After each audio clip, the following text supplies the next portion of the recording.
Good afternoon. My name is Edelyn Ocano, and I've had the pleasure of working with Michael at Service & Taylor for the past 8 years. I'm not a jeweler, nor a gemologist, nor am I a jewelry designer. I am an artist. I am an actor. I don't think I need to explain how challenging an actor's life can be. The pursuit of the dream and the lean times between jobs. It's a career that has no sure pathway to follow or guarantees of success. But for those of us that choose this life and to keep at it despite the challenges, it's usually because it's undeniably who we are at the very core. There was a time when Michael wanted to be an actor. There was a time when it was his dream. He read Stanislavski, and he even trained with renowned acting coach Piero Dusa. Shortly after I began working at the store, he encouraged me to see Piero myself.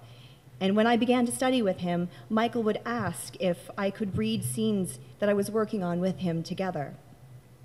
So on many occasions there we both would be rehearsing something by David Mamet or Chekhov, a scene from a popular television show or a classic film. And it was in those moments that I got to see Michael tap into a part of himself that was carefree, that wanted to take risks, and just wanted to play. Our discussions were often about films. He liked to go to movies alone, and he liked to talk about how brilliant some performances were to realistically depict the human condition in a way that truly moved him. One performance in particular was Heath Ledger as the Joker in the last Batman film.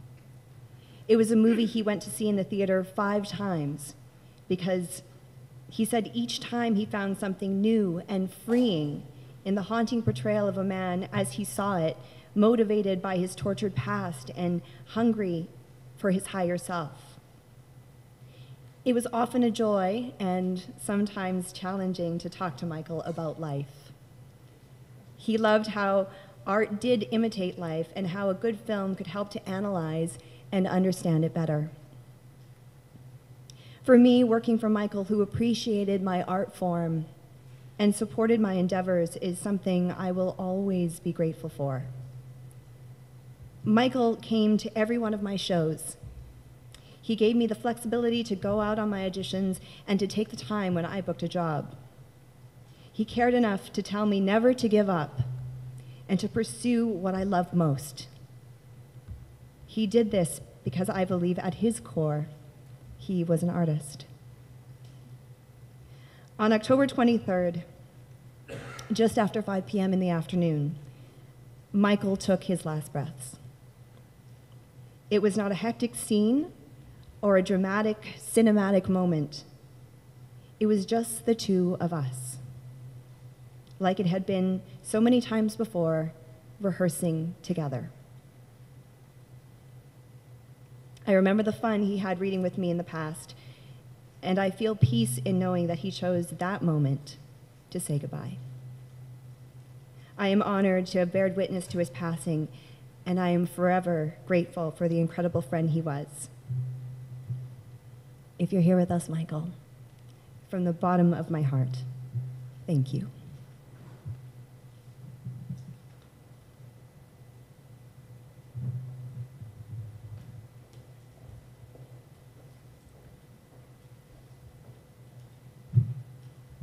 Hello, everyone.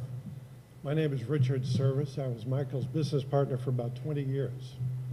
And this is a glorious Los Angeles day. My wife and I just flew in here from Seattle. It was snowing this morning. So when we heard that it was raining, dumping rain here, we thought, oh, we'd love to get back to LA after all these years and experience that wonderful LA weather that we always enjoyed. And so wonderful. This is very apropos for this occasion. So and thank you. It was wonderful to see so many old friends and faces here. So to start, back in 1986, I was hired by a company called Stephen & Company. And my first day at work, I talked to Steve, and he said, well, we've got another guy working for us. But right now he's over in England, laid up in a hospital with a kidney stone.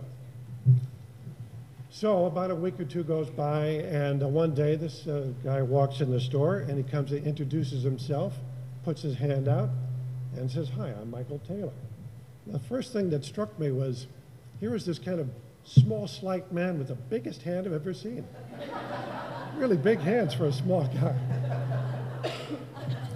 So he shared this story with me about this excruciating pain and this wonderful story about how he got this kidney stone through his system. And he just loved telling this with great glee. So after this great experience, he says, have you ever seen a kidney stone before? I said, no. So he reaches into his pocket, pulls out this vial, and he empties this big, awful-looking crystalline thing, looked like a piece of rough diamond or something. I said, that actually came through. Yeah, it did. Believe me, one day it's going to happen to you too, unless you take care of your health. And that was my introduction to Michael Taylor. So about a year or so goes by, and through a set of circumstances and conversations and all, he comes to me one day and says, how would you like to be my business partner? Well, we had a great working relationship. I said, Michael, I would love it. Fabulous. So we got started, and we put the hours in. We worked 7 days a week, 12 hours a day. Every morning we'd meet upstairs in the mall and have ourselves some coffee to get the day going. Well, it wasn't just any coffee. It had to be espresso. Now, Michael was a big study on food and things, caffeine, the different levels of caffeine between coffee, espresso, tea, all of that. So he introduced me to espresso, which I really had never heard of before. And I immediately got hooked on this stuff. And Michael was truly an espresso addict. And so we spent our days just flying high on espresso. We got through those days, and I'd have to drink a six-pack of beer just to come down at night so I could start the day all over again and meet him upstairs again. But making this espresso, he always had to watch over the woman and make sure that it was dripping just the right. It can't come out too fast, otherwise there's not enough creme on top of the coffee. So he's always, and if it wasn't right, he'd send it back. No, you have to do it this way. So that was great. Michael loved coffee. A love-hate relationship with coffee.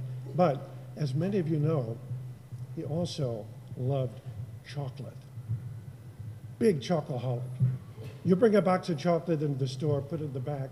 Unless you go in and get your bites, that box is going to be gone. Fast. Within an hour, a whole box of See's candy gone. That was Michael. He loved sweets. So one day, I bring a special bar of chocolate, and I put it up on the top shelf. Now, I'm a little bit taller than Michael was, so I put it way up high, where he can't reach this. Got to keep that kid away from the chocolate. So I'm looking forward to this wonderful organic dark chocolate bar after my lunch. So I have my usual salad. I thought, oh boy, I can't wait. I reach up on the shelf, I pull up the bar of chocolate, and it collapses in my fingers. There's nothing in it. Michael had taken the chocolate bar sometime, I don't know when he did it, and he gobbled this thing down. He carefully put that wrapper back up on the shelf, folded the creases just perfectly, used some double stick tape on the back so I couldn't tell anything's happened. That was Michael. He loved a practical joke. This is the side of Michael I love the most.